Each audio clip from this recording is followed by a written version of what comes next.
rencana begitu ya dengan target kenaikan cukai rokok 10% begitu ya. Diharapkan ini banyak tadi 4 pilar yang ingin dicapai juga begitu ya, termasuk menurunkan tingkat prevalensi perokok anak. Pak Nirwal, dari Anda sebenarnya seperti apa sih kebijakan kenaikan cukai rokok 10% ini ya? Apa saja sebenarnya pertimbangannya, perhitungannya? Ini seperti apa Pak Nirwal? Jadi pada prinsipnya ya seperti kita ketahui eh, rokok itu merupakan salah satu barang kena cukai. Dalam hal ini seperti saya utarakan tadi bahwa yang kriteria barang kena cukai itu adalah konsumsinya perlu dikendalikan, kemudian peredarannya perlu diawasi, terus penggunaan atau konsumsinya itu menimbulkan eksternalitas negatif baik bagi kesehatan maupun lingkungan. Dan yang keempat itu kriteria barang kena cukai adalah perlu adanya pungutan negara untuk menjamin keadilan dan keseimbangan. Nah, kalau kita bicara pengendalian, ya, karena itu sifatnya bukan kumulatif, tapi alternatif, rokok ini termasuk barang kena cukai yang harus dikendalikan konsumsinya. Dengan mekanisme fiskal, ya, skema fiskal, tentunya dengan pengenaan cukai, otomatis harga rokok akan menjadi lebih mahal. Prinsipnya di situ akan berlaku elastisitas permintaan. Jika harga naik, maka permintaan akan turun. Artinya apa? Rokok makin less affordable atau makin tidak terjangkau. Khususnya tadi untuk kepentingan pemerintah, kepentingan pengendalian untuk menurunkan prevalensi perokok, khususnya perokok anak, ya, yang targetnya di tahun 2024 adalah 8,7%. Itu. Namun di sisi lain kita juga selain bicara masalah aspek kesehatan, pengendalian konsumsinya, kita juga bicara masalah kelangsungan industri.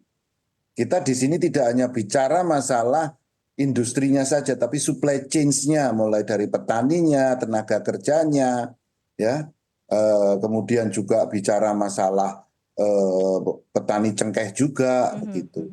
Jadi saya kira itu, ya. Oke, makanya keluarlah angka 10% itu ya Pak, dari berbagai pertimbangan yang tadi disampaikan Pak Nirwala ya Pak? Ya. Oke, baik.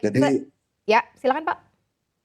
Jadi tadi ya 4 pilar tadi kan bicara masalah kesehatan, berarti pengendalian tadi, kemudian bicara masalah industrinya, berarti supply chain-nya, ya, mulai dari bahan bakunya, baik tembakonya maupun cengkehnya, kemudian juga bicara masalah tenaga kerjanya, ya kan, kemudian juga jangan lupa kita juga di APBN jelas ada target penerimaan, berarti bicara revenue collection. Dan yang pilar keempat adalah bicara masalah peredaran rokok ilegal. Tentunya dengan menaikkan cukai naik, harga rokok naik, otomatis ini akan bercenderung akan menimbulkan rokok ilegal meningkat. Itu saja. Lempar ini ke Pak Nirwala, mungkin Anda bisa membantu menjawab begitu ya, bahwa sebenarnya ada hal-hal yang bisa dilakukan tanpa harus menaikkan cukai itu sendiri, karena efeknya sangat-sangat besar gitu ya di serapan tembakau.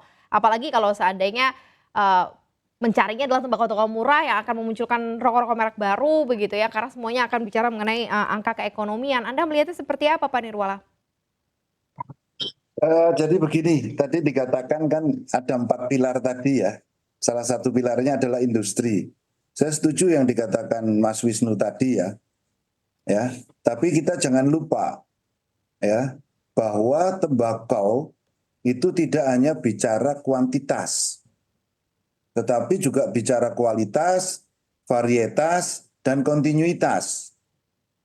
Dari kuantitasnya sendiri, kalau berdasarkan perkiraan produksi tahun 2023 sampai dengan bulan November, itu diperkirakan produksi turun sekitar 1,38%, ya, di angka sekitar 281 miliar batang. Atau kalau dikonversi satu batang itu 1 gram, ya, tembakau, itu berarti kebutuhan industri adalah 281 ribu ton. Sedangkan produksi di Indonesia kalau kita bicara kuantitas itu tidak lebih dari 200.000 ton. Saya setuju pengendaliannya, impornya, tetapi tidak pula harus menghambat industri. Dari jumlah aja kurang, mau nggak mau harus impor.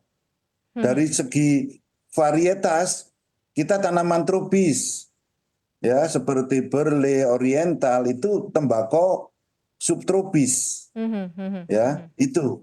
Jadi di sini makanya itu harus bicara kuantitas, belum bicara kualitas, ya makanya di sini bicara tarif cukai itu tidak berdiri sendiri, tetapi juga diimbangi dengan tadi yang namanya DBH, dana bagi hasil.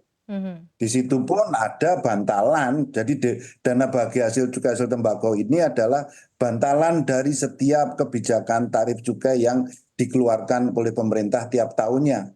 Di situ ada pembinaan untuk petani, ya, peningkatan kualitas bahan baku, bantuan pembayaran iuran jaminan perlindungan produksi dan sebagainya. Dan berdasarkan Undang-Undang Perimbangan Keuangan pusat dan daerah itu dinaikkan DBH ini, nilainya dari 2% dinaikkan 50% menjadi 3% yang dikembalikan ke petani itu. Oke.